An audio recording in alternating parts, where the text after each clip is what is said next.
What's up, everybody? Joe White here. Hoping you all had an amazing holiday. I know I did. Ate a bunch of food and played a lot of video games and watched a lot of movies. It was good.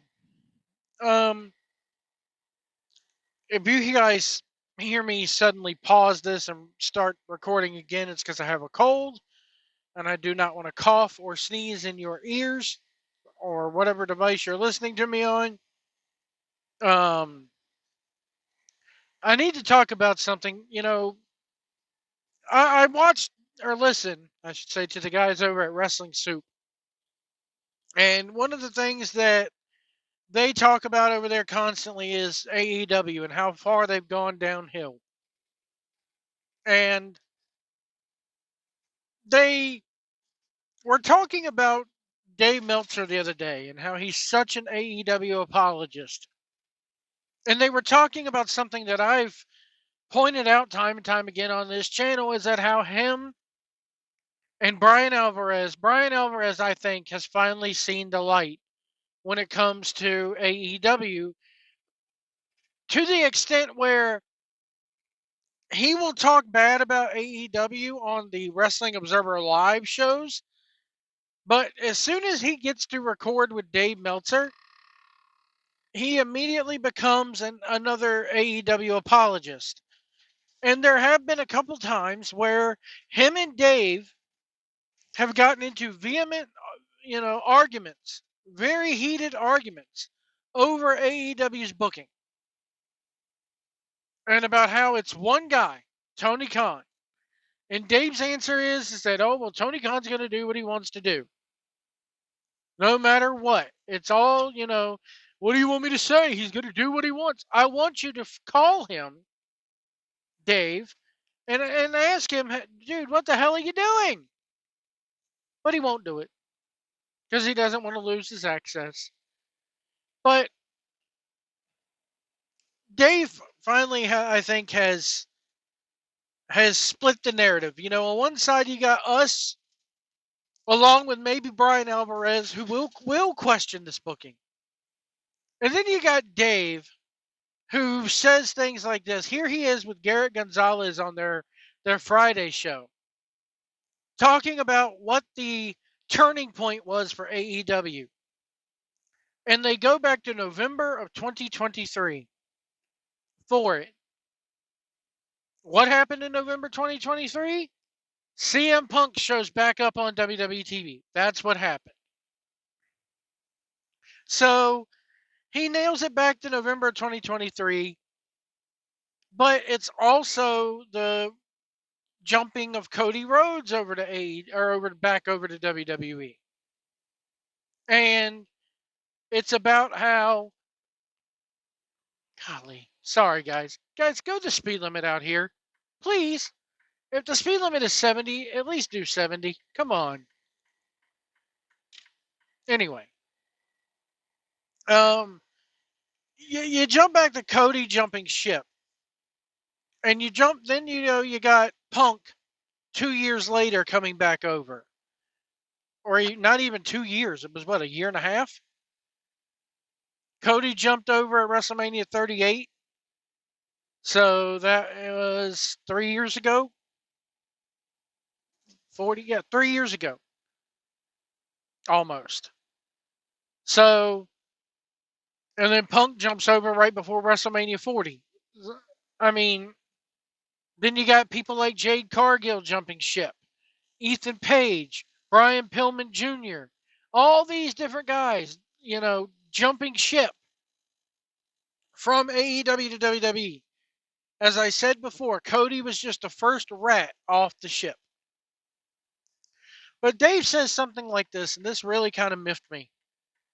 Let's take a listen to what he has to say about the booking of AEW. When, if you really look at the two periods, it's Cody's debut at WrestleMania and Punk's debut at Survivor Series. I think that took the wind out of the sails of AEW as much as anything, because when people talk about the booking this and the booking that and, whatever, the reality is the booking is not that much different. It's the same guy, and he's doing the same basic stuff. The stars are different. You could argue that they had more over stars before, and they did. And some of that is because he's doing very clearly a rebuilding, and you're going to go down when you do a rebuilding, and trying to make Garcia and some of these guys stars. The reality is, and this is like one of the big things that I think a lot of fans don't understand, you cannot just, I'm pushing you and draw money. It's like, it's got to be the right guy. I mean, you could, in the old days with wrestling, it's like guys got shots in main events. And if they didn't draw, they're not main eventers anymore. The guys who did draw, they're main eventers for life. That's how it used to be. And now it's just like, well, we'll give them a bunch of, we'll give them a push. And some of these guys, they're just not main eventers. You know what I mean? And it's like, there's not a formula. There's not a cookie cutter thing. Sometimes guys with great physiques didn't draw for shit. Sometimes good looking guys didn't draw women. Sometimes guys drew women that you wouldn't think would draw women. It's like what works. There's no perfect formula. So the booking is just whatever. It's according to Dave, it's the same guy booking the same way, and no, it's not. Because what was going on before Cody Rhodes jumped ship? Ask yourself, what was going on with the booking? It's called Cody Rhodes was helping Tony Khan book, and Cody Rhodes was using. There's video footage of him out there talking about it. You had the EVPs of the Young Bucks and Kenny Omega who want to do PWG style shit, and you had Cody Rhodes who wanted to do a more traditional wrestling style product, and Tony Khan picked the wrong horse. He picked the Young Bucks and Kenny Omega and their stupid little Reseda PWG indie style over Cody Rhodes. So what happened? Cody Rhodes jumped ship to a product that wasn't, well, at the time maybe it was, but because you had people fighting over a damn golden egg. But now, since Vince McMahon has been ousted, it's become a kind of traditional style wrestling product. Up until the day after Christmas when you had CM Punk running out in a towel and a shower cap. But that's on a house show that's not televised. You can get away with that shit when it's not televised. But anyway, back to Meltzer, back to Uncle Dave. There has been changes in the booking. There has been changes in the way he does things. And it's not just the stars not being over. You have the same people there now as you did back then. The only person you don't really have is Cody Rhodes. The bloom was already off the rose with Jade Cargill the second she lost.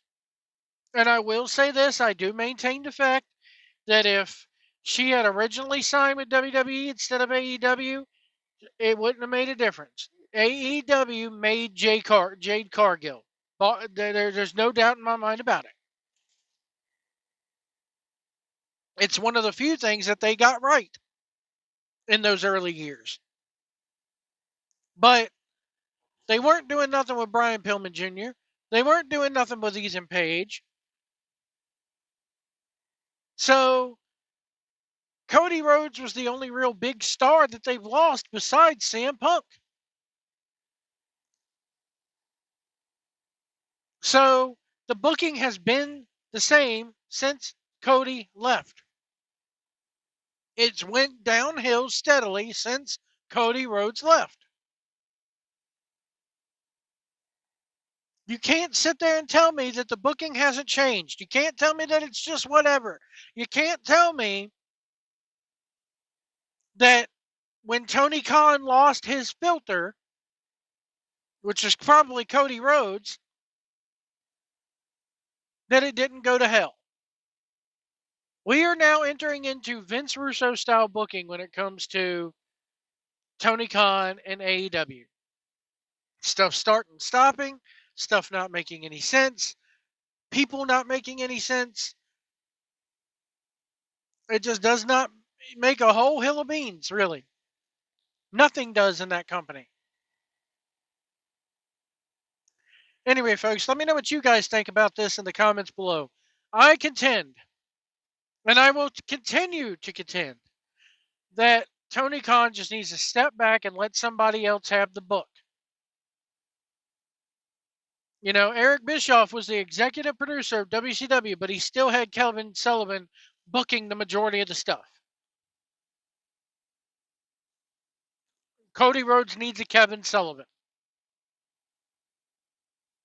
Anyway, let me know what you guys think about this in the comments below. Hit that like button, hit that subscribe button, and we will see you down the road.